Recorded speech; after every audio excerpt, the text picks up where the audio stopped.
سرزمینی آریا چرخ گرداند و آب از چرخه‌های آسیا از سر از ما باز گردد سرزمینی آریا چرخ گرداند و آب از چرخه‌های آسیا بای تخت ملک سوختی باستان بود این مکان از سر از ما باز گردد سرزمینی آریا تاجش از طلا و فرش آمده از کبریا کشور چو باغستان ز فیض پیشوا در جهان امروز نامی مملکت مشهور گشت گل کند چون باغی گلگردان سرعزم از پیشوا گل کند کشور چو باغستان ز فیض پیشوا.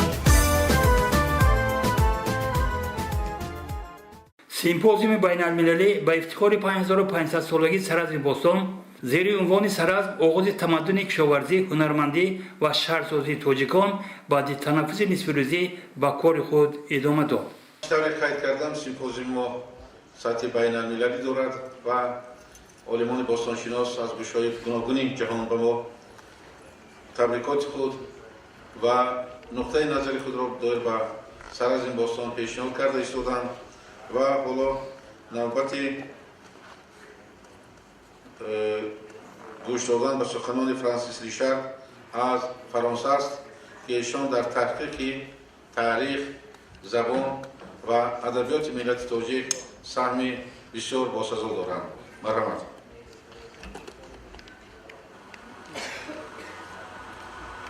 جشن بزرگداشت سرعزم یک فرصت بسیار خوبی است برای نشان دادن جای مخصوص تاجیکستان در تاریخ آسیای میانه که این به علت جغرافیا تاجیک ها همیشه در یک میانه بودند، یعنی راه‌های تجارتی، راه‌های مبادلات فکری و هنری از تاجیکستان عبور می‌کردند و شهر سرعزم از قدیمترین شواهد این مبادلات و این پیشرفت‌های صنعتی، پیشرفت‌های زراعتی، پیشرفت‌های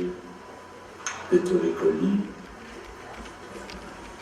شاید دینی هم میشه گفت و البته این یک سال جالبی است که این تاجیک ها که در زمان سرعزم زندگی میکردند چطور تا امروز، یعنی این تمدن قدیم انتقال شد، یعنی باید دید چجوری تبدیل شده به مثلا به زندگی مردم زمان ساخت در شهر پنجکند و این آیا دائم بوده یا چیزای مختلف ارتفاع میشد. البته میشه جستجو کرد و شاید چیزا پیدا کرد. سخن نوبتی از جمهوری خلقی چین از اکادمی علم‌های گومانیتری چین پیشنهاد شده است. مرحمت. Уважаемые коллеги, здравствуйте. Позвольте мне от имени руководства и всего коллектива Китайской академии общественных наук сердечно поздравить вас по случаю празднования 5500-летия основания Саразма. Саразм – город времен Бронзового века. Это важный торговый центр Древнего Востока. Это свидетельство того, что Таджикистан – страна с древней цивилизацией и блестящими культурными традициями. Сегодня Таджикистан переживает новый период в истории своего развития. Под мудрым руководством президента Эмомали Рахмона страна развивается динамично во всех сферах. Убеждены, что Таджикистан, имеющий глубочайшие культурные традиции, будет непрерывно развиваться, добиваться новых и блестящих успехов. Китай и Таджикистан добрые соседи, надежные партнеры. Мы вместе продвигаем проекты в рамках инициативы «Один пояс, один путь», и уже были достигнуты серьезные результаты.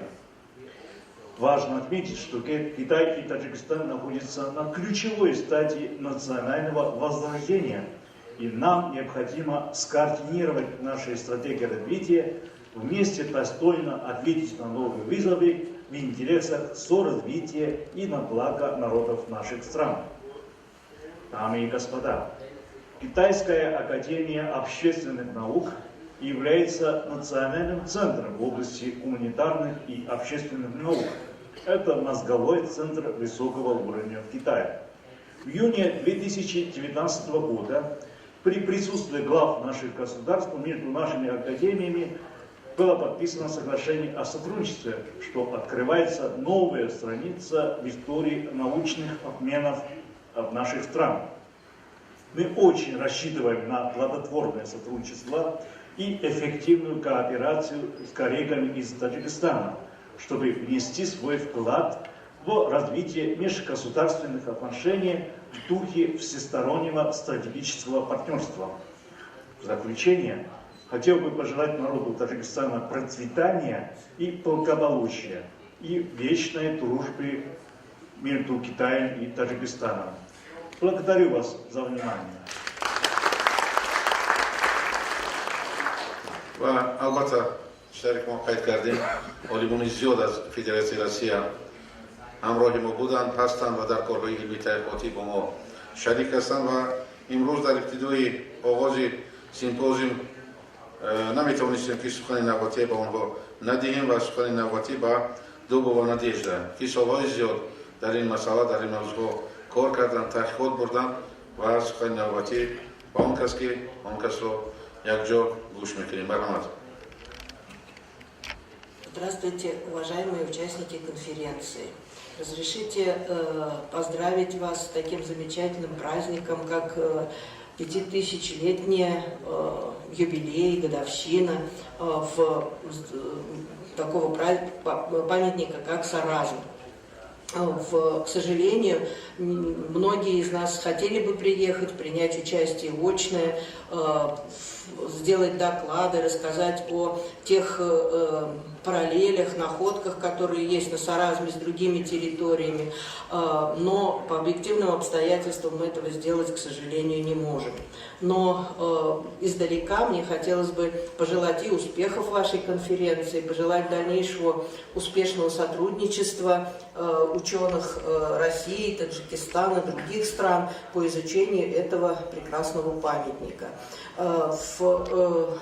Очень отрадно заметить, что тот памятник, на котором работаем мы в Туркменистане, Ганур-ДП, и который славится сейчас во всем мире, известен, там есть некоторые параллели, некоторые находки, которые показывают, что и население, сходное с населением южных земледельческих районов, в Саразме тоже принимало участие в формировании этого города.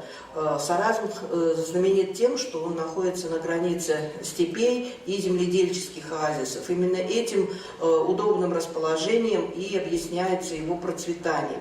Поэтому я думаю, что и в настоящее время эти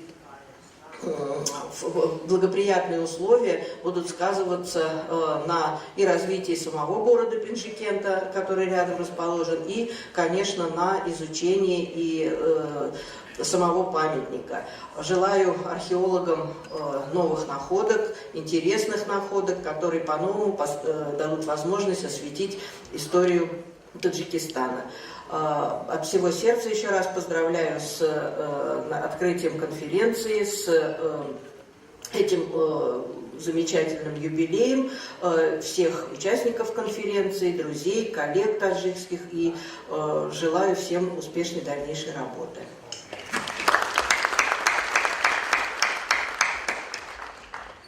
حضور محترم اهل روسات قسمت افتتاحی با همین با آخر میرسد و من تنفس 15 دقیقه اعلام میکنم.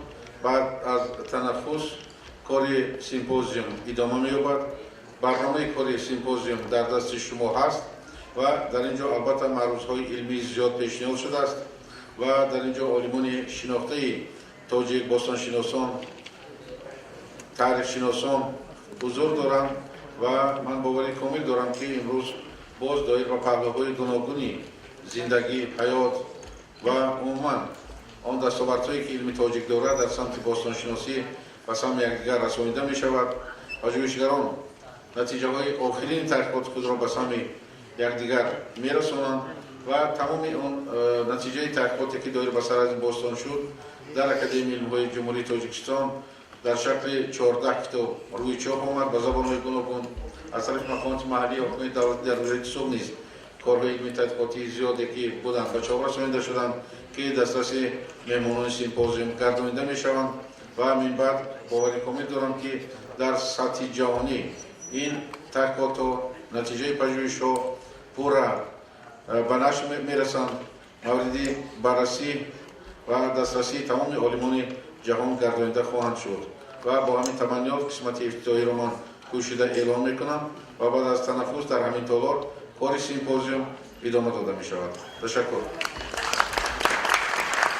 حاضرین محترم، بار دیگر سلام علیکم و همه مهمانان و حاضرینی که در اینجا حضور دارند خیر مقدم میگوییم و سرعزم باستانی و پنجتین تتدیم و با رضایت شما ما سیمپوزیوم بین المللی را ادامه میدهیم.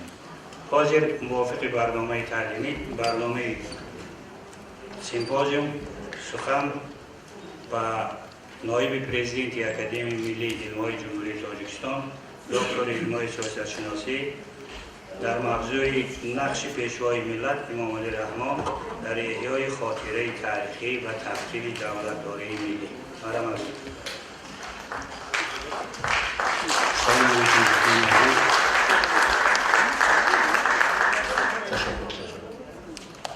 دوستان عزیز، معلمان محترم، همه شمایان رو با مناسبت این جشن پرشکوه بار دیگر تبریک مبارکباد میگویم و واقعا موضوع سرعزم یک موضوعی هست که موضوع متحدی است و موضوعی که من امروز در نزد شما چند سخن میگویم نقش پیشوای ملت در احیای خاطره تاریخی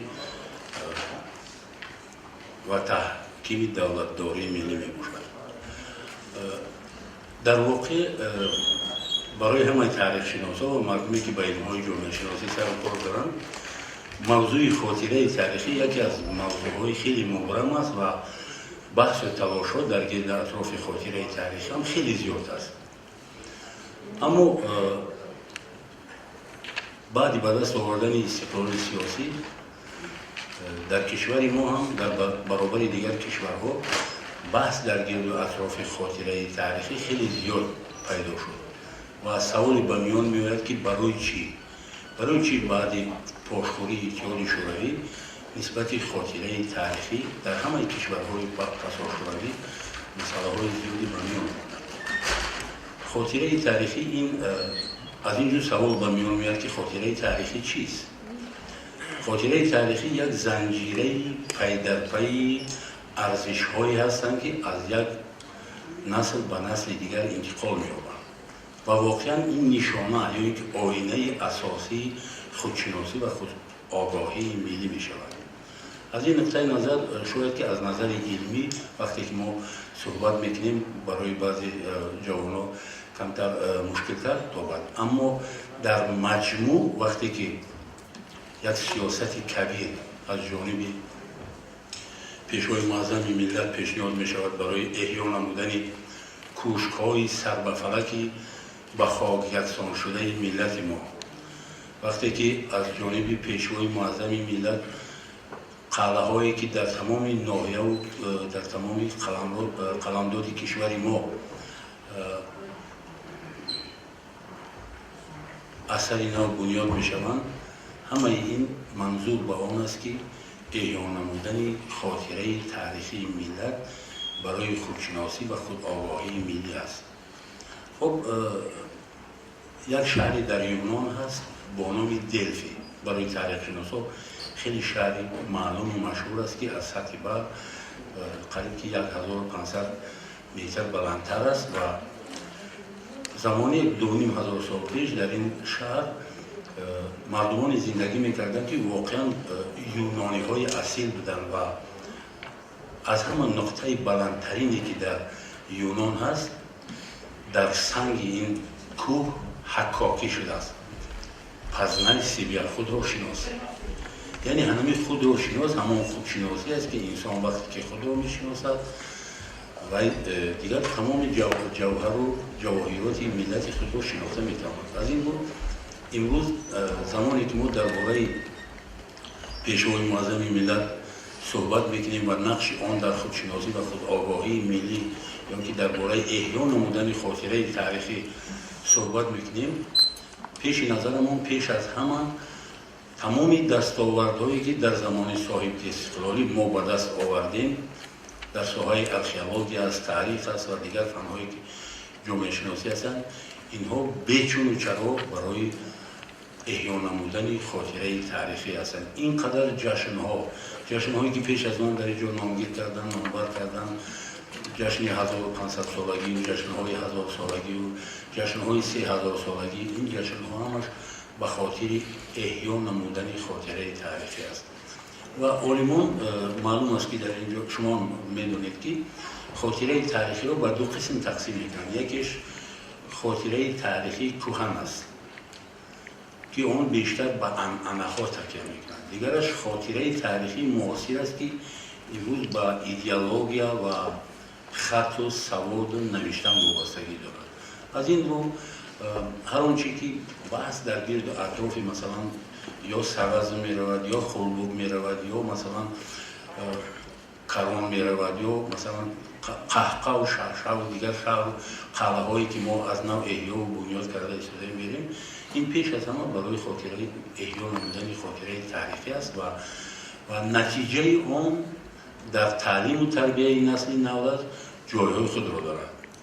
از این رو 5500 سالگی سرزم باستانی یک تکانی جدی در فرهنگ و تاریخ و ادبیات و تمام هستی ملت ما هست که امروز با ابتکار اساسنامه صلح و وحدت ملی پیشوای معظم ملت خب این جشن برگزار گردیده است و مهمانان دور و نزدیک، مهمانان بیرون هم آمده اشتراک نموده ایستادند. و اگر ما همراه شما شاید که پگاه بیگاه در سرزم باشیم، یک شهرچه شده است که نمونه در جهان ندارد. یک شهرچه ساختن، واقعا ارخئولوژها بسیار جانبازی ها کردن در اینجا. نمونه شهرهایی که همون زمان قدیمه را یک خانه‌چه ساختن، یک مثلا یک حوضی بود که باید در من باشد، اما لبی حوضی دیوانبگی استاد عینی برید 4 بیت است در گرد اطرافش و یک جو آب، یک شباده خیلی عجیب است که بگه هر نفری که در اونجا نشسته بود میدید خوب یک حواس بود، یک چیزی بود که کسی که از تاریخ باخبر باشد چیزی خیلی زیبا ساختن و واقعا در اینجا نقش بزرگ را خودی معلم عزیز عبدالله جان بازیده است و در اینجا من چند پیشنهاد دیگری دارم. این پیشنهاد را به شما پیشنهاد می‌نمایم، لیکن تکان دهنده اساسی احیای خاطره تاریخی در کشور ما محترم امامعلی رحمان میباشد که واقعا با دستگیری اون کس در همه گوشه و کنار کشور ما قلعه های سربفلک، خب قلعه هایی که از خاطره های تاریخی هم رفته بودن، اینها از نو احیا و بنیاد شدن.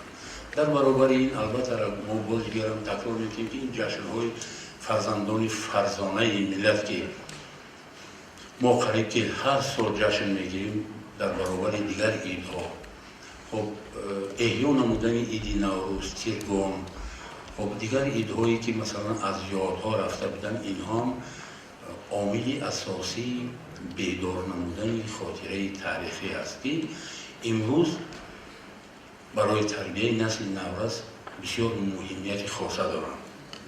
از این رو من برآمد بسیار دور و دراز است، فقط میخواهم که 4 پیشنهادی که دارم همین پیشنهادها برای شما منظور نمونم که در اینجا باز برآمدها خیلی زیاد هستند. یکی از اون پیشنهادها این است که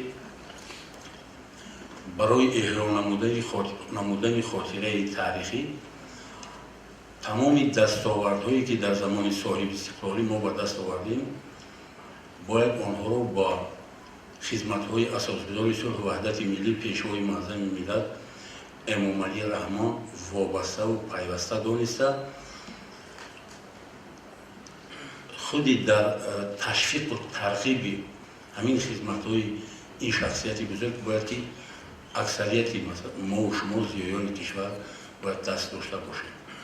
این واقعیت است. مثلا اگرچه ما در زمان صاحب استقلالی هر آن چیزی که به دست آوردیم او را به پیشوای ملتمون وابسته و پیوسته ندانیم، پس کار ما هیچ است. یعنی که این برای تعلیم تربیه نسل نو است، بسیار چیزی مهم است.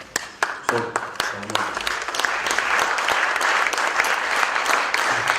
دویم پیشنهادی که هست، دوستان عزیز، من روزی گذشته در آثارخانه سرازم هیکل عبدالله جان اسحاق فلیدم یک نیم پیکره بود. اما من یک پیشنهاد در اینجا کردم. پیشنهاد کرده می شود که در کهندیار سرازم مجسمه کشاف این شهر باستانی دکتر علم‌های تاریخ پروفسور عبدالله جان اسحاقوف همچون رمز احترام و پاس خاطری عالمان و دانشمندان برای دستاوردهای علمی و معرفی ملت و سرزمین تاجیکان گذاشته شود. یعنی که این نیم پیکره مثل استاد لایق باید یک هیکل خیلی زیبا در سرازم این یک رمز تمامی مثلا عالمان کشافان تاجیک باید باشد در اینجا. بسیار از خدمت عجیب کردن این نفر.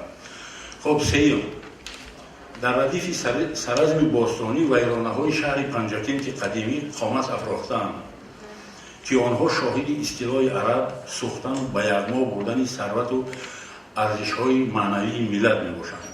مورد قید است که تا هنوز در زیر ویرانه و سوانه‌های شهر اسرار نهفته ملت تاجیک محفوظ است.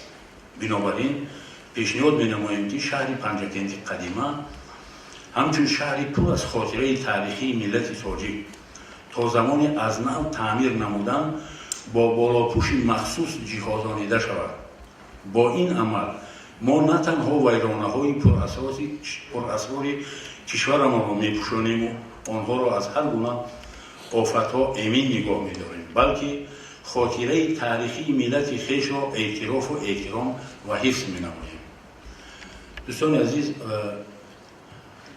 از داشتگی‌هایی که تا جای من می‌دانم از زمان پیش مانده است، ما تنها رودکی را حفظ کردیم و اما سوخته‌ها و ویرانه‌های پنجکент با ما باقی ماندند که این شاهدی از دست دادن و سوزاندن عرب‌ها این کشور ما است. برای همین بالاپوش اگر این شهر رو ما بالاپوش نکنیم از خاطره‌ها دور می‌رود. یعنی که من پیشنهاد میکنم از متخصصان و کارمندانی که به این واسطه پیشنهاد می‌نمایم که شهر قدیمی سرازم بالاپوش کرده شود. در اونجا خانه سیاوشیانه هست، تا حاضر قسمتش مانده است. اگر کسی رفته باشد می‌بیند که بالای کرده. این بسیار چیزی عجیب است. خب سیوم، چهارم، آخرین چیزی که پیشنهاد میکنم این خیلی مهم است وابسته با بازیافت‌های نوی سرازم باستانی.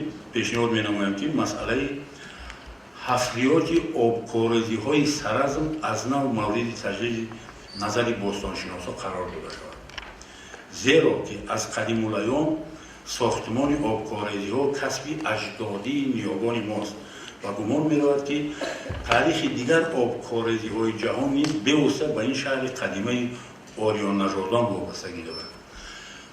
دوستان عزیز، کسی که تاریخ آبکارزی‌ها را می‌داند، اصلا این محصول مهنت تاجیک‌ها هستند.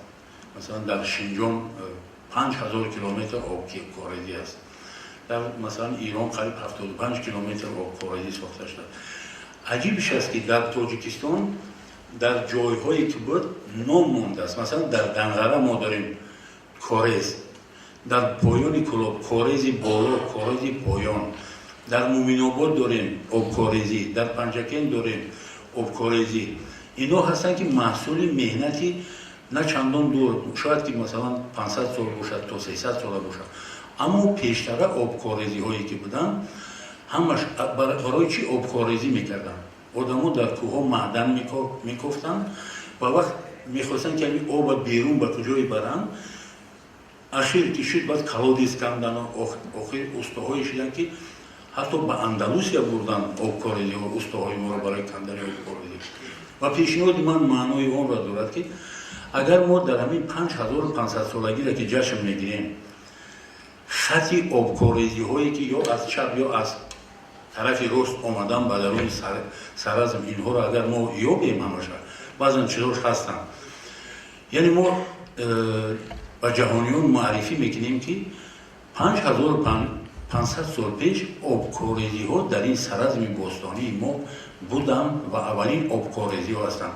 Ва мо медонем ки вайрон шудани шаҳри Саразм ҳам вобастагӣ дорад ба хушксолӣ. Дар ин ҷо ягон касалӣ, ҷанг ҳеҷ шудагӣ нест. Вақти хушксолӣ шуд, мардум як қисмаш ба шимол, як қисмаш ба ҷануб рафтанд. Барои ҳамин ман фикр мекунам ки археологҳо дар ин ҷо ҳастанд ҳамин масъаларо аз сари нав таҷдиди назар кардан дар бор. Саломат бошед, агар ягон савол бошта бошед мамнунам.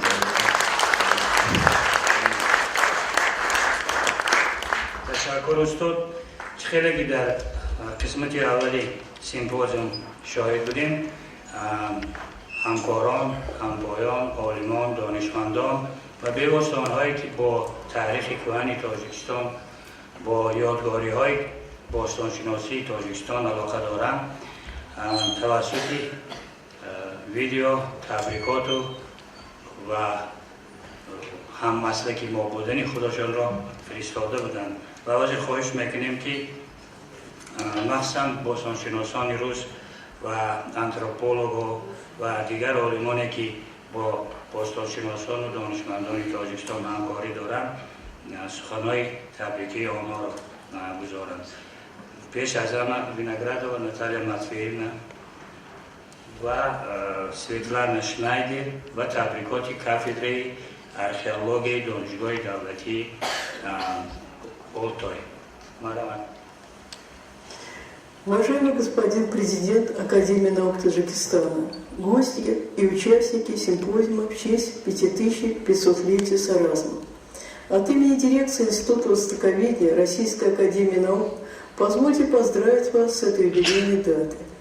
В течение многих лет Южно-Таджикистанская археологическая экспедиция, возглавляемая Борисом Анатольевичем Литвинским, проводила в Таджикистане археологические раскопки совместно с таджикскими коллегами из Института истории, археологии и этнографии. Протогородское поселение Саразм – самый ранний памятник эпохи энеолита и ранней бронзы на территории Таджикистана и датируется серединой 4-го тысячелетия до нашей эры. Относительная и абсолютная хронология Саразма лежит в основе периодизации всех ранних культур Таджикистана. Археологические материалы Саразма свидетельствуют о контактах с другими регионами Центральной Азии, Южного Туркменистана, Узбекистана, Казахстана, а также с Ираном и Белуджистаном. В прошлом году таджикские, российские и итальянские археологи принимали участие в поисках могильника Саразма.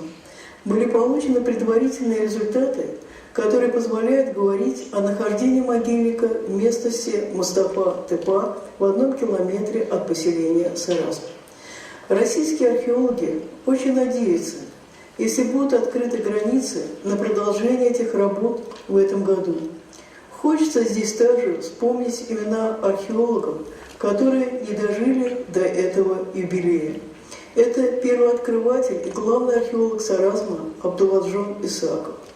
Много сделал для исследования Саразма французский археолог Ролан Безенваль. Память о них осталась не только в книгах и статьях, но и в наших сердцах. Хочется пожелать участникам конференции плодотворной работы и успехов в дальнейшем исследовании Саразма.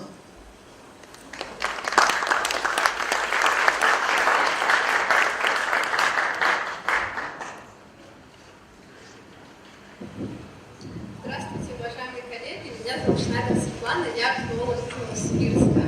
Уже практически 10 лет я работаю в Таджикистане. Недавно мы начали свои полевые раскопки, свои полевые исследования на территории Восточного Памира вместе с Набином Казанловичем Боем. Но сегодня не об этом. Сегодня я хотела бы поздравить всех таджикских археологов, всех жителей Таджикистана с памятной датой с юбилеем Саразма. Но на самом деле это памятник, он значит не только для внешней истории Таджикистана, Центральной Азии, он значит для мировой истории. И поэтому мне хотелось бы как поздравить вас, дорогие коллеги, с этим праздником, так и выразить большие слова благодарности от всего археологического сообщества за те усилия, которые вы прилагаете к детальнейшему изучению этого памятника, и за те усилия, которые вы прилагаете к сохранению этого памятника. С праздником!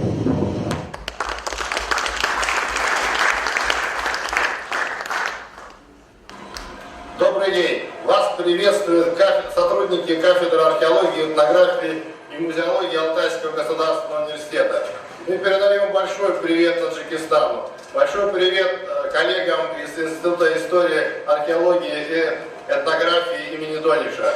Мы давно уже сотрудничаем с коллегами, уже неоднократно принимали участие в конференциях, посмотрели замечательные археологические объекты, среди которых, конечно, выделим замечательный, большой и очень познавательный комплекс Саразм, который дал мировой науке самые важные материалы, связанные с освоением производящего хозяйства, с развитием культуры древних народов, проживавших на территории Таджикистана. Мы хотим поздравить весь таджикский народ с праздником, благополучия, всего самого доброго. Ура! خب دوستان عزیز اکنون سخن نوبتی با عبیدالله دیرکتور انستیتوت تاریخ باستانشناسی و مردمشناسی برام احمد دانش اکادمی ملی علوم تاریخ داده میشد. موضوع سرازم و نقش آن در تمدن آسیای مرکزی. ممنونم. تشکر استاد. فضای زمانی آزاد زمان استقلالیت و پژوهش تاریخ پرآشوب و پرحوادث تاجیکان راه فراخ و محیط سازگار را بهر رو آوردن به غایه‌ها و ارزش‌های ملی، آیین و سنت‌های اجدادی، احیای نظام دولتداری ملی و پیدا شدن نظری ژرف به تاریخ و تمدن تاجیکان مهیا نمود. راهنما و تجددگری مفکوره ملی در آموزش مسائل مذکور پیش از همه پیشوای معظم ملت پرزیدنت جمهوری تاجیکستان محترم امام علی رحمان محسوب می‌یابد که محض توسط فرهنگ دولتداری سرور دولت پس از سامانیان در تاریخ ملت تاجیک بعد چندین عصر منافع و اهداف ملی در سیاست دولت مقام کلیدی و محوری پیدا نمود. تجلیل سنه‌های مهم تاریخی، برگزاری جشن چهره‌های ماندگار ملت و شهرهای باستانی و یادگاری‌های نادر تاریخی که با هدایت و تشبث پیگرانه پیشوای معظم ملت برگزار می‌گردند، گواه ارزش‌گذاری و احترام به گذشته و امروزه ملت میباشد.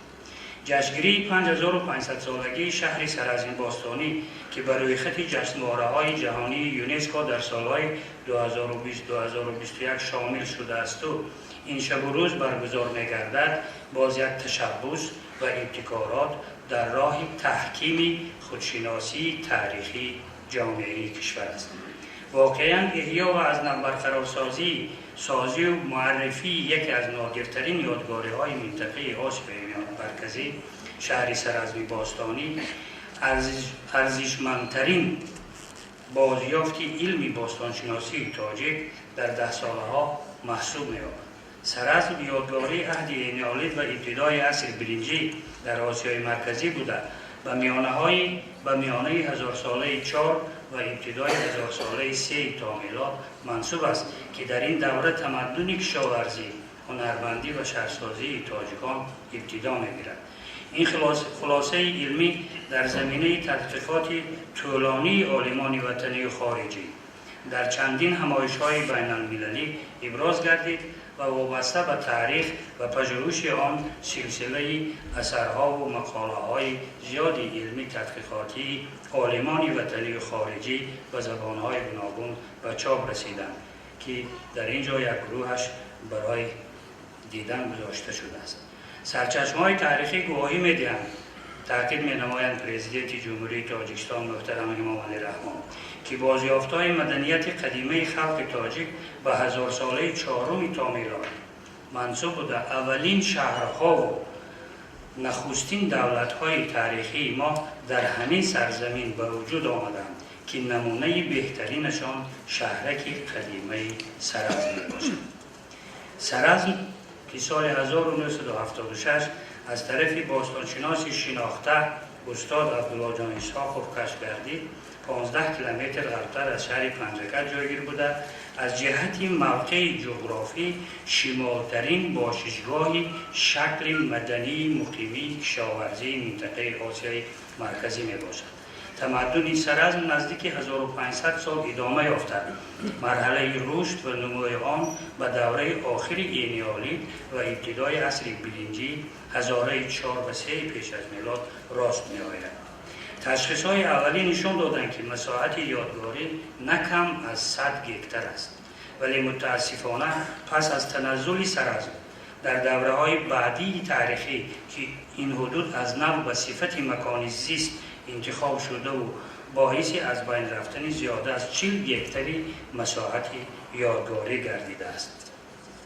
تحقیق و آموزش سرازم از ابتدا نتیجه‌های نظررسی علمی به بار آورد و از تاریخ خیلی قدیمه داشتن این یادگاری شهادت می‌دهد و مثلا همین نتیجه‌های اولین باعث توجه اهل علم و پیش از همه باستانشناسان به این یادگاری گردیده در کوتاه‌ترین مدت سرازم به مرکزی با نفوذ حفریاتی و تحقیقاتی سطح جهانی تبدیل یافت. یادگاری سرازم پیش از همه از چند جهت توجه متخصصان وطنی و خارجی را به خود جلب نمود. اولا، سرازم نسبت به دیگر یادگاری‌های همپای خود دیرتر در 10 ساله‌های آخر قرن 20 کشف گردید و تصورات علمی را دایر به حدود پنجشوی آثار عهد اینیالید و عصر برنجی در منطقه آسیای مرکزی و عموماً تمدن مقیمی کشاورزی کاملا دیگرگون ساخت. دوم، از لحاظ خرونولوژی این شهر قدیمی دوره مصر برنجی است که 3500 سال پیش از میلاد به میان آمده تا آخر هزاره 2 پیش از میلاد ارضی وجود نموده است. محقق سرازم استاد عبدالله جان اسحاقوف قبض‌های اساسی یادگاری و سنه انیق موجودیت آن را طبق اصول حساب رادیوکربنی مشخص نموده 4 دوره مدنی این شهر باستانی را انیق ساخته است که آنها مشهورند با نام سرازم 1، سرازم 2، سرازم 3، سرازم 4 و هر یک دوره بسیاری ها که میدونند من به آن توجهتان را به آن جلب نمیکنم، ولی هر یک دوره خصوصیت و خاصیت خود را دارد. اگر دوره اول با بناهای 2 حجره و 3 حجری در اطرافشان انبارهای دالان شکل فرق کنند، دوره دوم با مجموعی بناهای استقامتی دارای یک چند حجره با کوچه و پس کوچه و حولی‌های به شکل عمیق جدا گردیده معلوم است. دوره سوم با ساختمان‌های مونومنتالی خصوصیت جمعیتی داشته، عمارت‌های بزرگ معموری، قصر و کوشک‌ها و عبادتگاه‌ها، انبارهای کلان ذخیروی به طور آشکار عیان از دیگر قبط‌ها فرق می‌نماید. دوره چهارم مرحله آخر تدریجاً خالی شوی سرازم عمارت‌ها و ساختمان‌های این دوره خصوصیت موقتی را صاحب می‌باشد. سوم خصوصیت از لحاظ جغرافی سرازم در موقع مهم استراتژی آسیای مرکزی در آغاز سرگه وادی زرافشان قرار گرفته است. این موضع است که بالا آب زرافشان را با حوزه پایان آب آن پیوست نموده دارای امکانیت‌های وسیع برای پیشرفت کشاورزی و چارواداری میباشد. چهارم، شهر سرازم در دورترین نقطه سمت شمال و شرقی تشکلیابی تمدن مقیمی و شهرنشینی منطقه آسیای مرکزی جایگیر بود. ناوابسته از این در 1003 پیش از میلاد سرزم در بین تمدن‌های پیشرفته و روابط منتظمی بین آنها همچون شمالترین نقطه پنجشنبه مدنیت کهن کشاورزی مقام خاصه خود را صاحب بود. پنجم، سرزم نه فقط یکی از مرکزهای قدیمترین تمدن کشاورزی، هنرمندی و شهرسازی و راهرودی آسیای مرکزی، بلکه تمام منطقه شرق نزدیک، افغانستان، ایران، پاکستان و هندوستان به شمار می رود. ششم، خصوصیت دیگری جالبی سرزم باز در آن است که در این یادگاری در یک وقت سمت‌های گوناگون تمدن انسانی یا شاخه‌های گوناگون تمدن انسانی از قبیل کشاورزی، هنرمندی، معدن‌گدازی، شهرسازی و شهرداری توأم رشد نمودند. رفت پژوهش باستانشناسی و دریافت آثار تاریخی زیاده از 40 ساله یادگاری دایر بر رشد هر یک ساحه امروز دلیل و اسناد ردناپذیر می‌دهد و مدنیت سرزمیان ابتدا و اساس تمدن کشاورزی حوزه بین سیر و آمو محسوب یافته. رشد آن به آخر 1000 ساله 3 پیش از میلاد و زمان ساختن آلات مهنت از مصر و برنجی راست می‌آید و به هر یک دور به انکشاف هر یک سمت من به شما مفصل نمیستم، برای اینکه بسیاری و بعضی شبکه گفتم و بعد از من نیز برآمد کردن میگویند و اون بازیافتایی که در دوره تحت رهبری استاد عبدالله جان اسحاق و بعد در نتیجه اکسپدیسی‌های مشترکی تاجیکستان و فرانسه و با اشتراک عالمان دیگر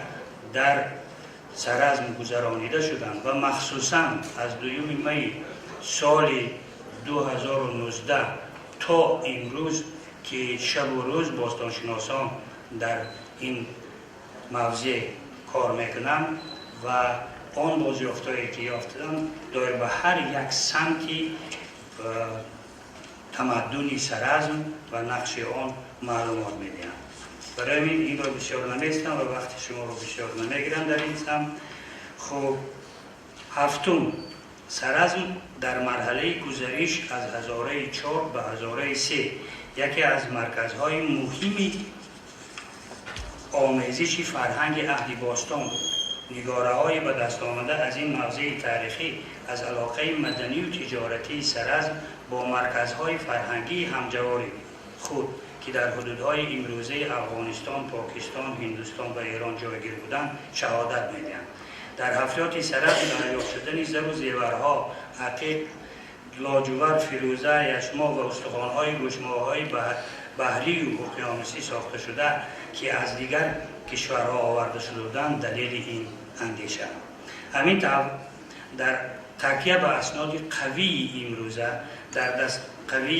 در دست بوده باستانشناسی و تحلیل و اندیشه متخصصان حرفه‌ای میتوان خلاصه نمود که سرزم در سرگه تشکل تمدن کشاورزی، هنرمندی، شهرسازی و شهرداری و معدن‌گدازی آسیای مرکزی می‌ایستد. این تمدن در ردیف تمدن‌های همپایه و همجوار خود زمینه معتمدی رشد فرهنگ مادی و معنوی تمام قاره آسیای مرکزی در زمانهای بعدینه گردیده است. طبق معلومات باستانشناسی تنزل و تدریجاً مکان خود را تغییر دادن سرزمیان تقریباً در ابتدای 1000 ساله 2 تا میلاد به وقوع می‌آید. علت اساسی آن را خیلی که استاد عبدالرحمن نوروزی تحقیق کردند، علت اساسی آن را تا امروز محققان به طور مشخص مقرر نکردند، ولی احتمالیت بر آن است که محض خشکسالی باعث ترک مکان اصلی زیست این مردم هنرمند گردیده است. اما با همین این مرکز بزرگی تمدن خاموش نگردیده است، بلکه آن بعداً در مثال شهرها و مرکزهای بزرگ منطقه پیش از همه سمرقند و بخارا، پنجکینت قدیم رشد یافته است. که یادگاری های بازیافت شده از پنجکین و از قلمرو بالاها زرافشان، دیگر موضع های وادی زرافشان و تمام منطقه های آسیای مرکزی به این گواهی می‌دهد. تشکر.